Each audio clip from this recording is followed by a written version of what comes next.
Hello అండి.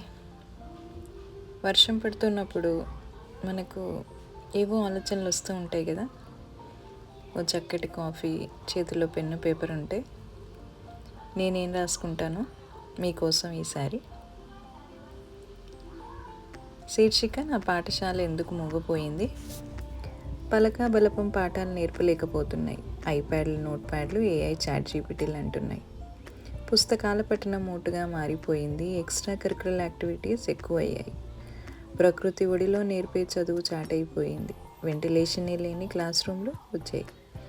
మాతృభాషలో ప్రావీణ్యం మాకొద్దు అంటున్నాయి. ఇంగ్లీష్లో మాట్లాడకపోతే ఫైన్ వేస్తామంటున్నాయి.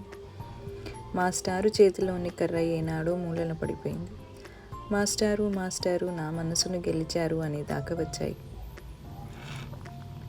గురు బ్రహ్మ గురుదేవో మహేశ్వర ఆ రోజులు పోయాయి. హాయ్ హలో వాట్సప్ డ్యూడ్ దాకా మారాయి.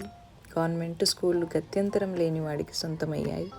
హై క్లాస్ ఎడ్యుకేషన్ లక్షల్లో కూడా పూర్తి కానంటున్నాయి.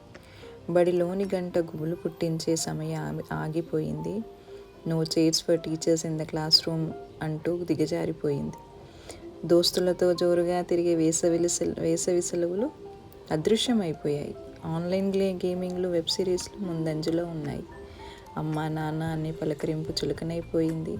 మమ్మీ డాడీలని మర్డర్ చేసేదాకా వచ్చాయి. అత్యుత్తమ చదువులంటూ ఒకటికి ఒకటి పోటీ పడుతున్నాయి. మరి డ్రగ్ అడిక్షన్ అవేర్నెస్లు ఎందుకు ఎక్కువయ్యాయి? మామూలు జీతం బడి పంతుల జీవితాలు మార్చలేకపోతున్నాయి. డిజిటల్ టీచింగ్ వస్తేనే మీకు అవకాశం ఇవ్వగలం అంటున్నాయి. వినయం విధేయతలు నేర్పిన ఆ పాతకాలపు చదువులు ఇప్పుడు ఎన్నో ప్రశ్నలు వేస్తూ ఉన్నాయి. కానీ ఆ present education system meant only for economic growth అని సమాధాన పడుతున్నాయి. ఎందుకో నా పాఠశాల మూగపోయింది.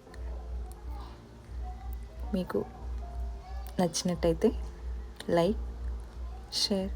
Thank you.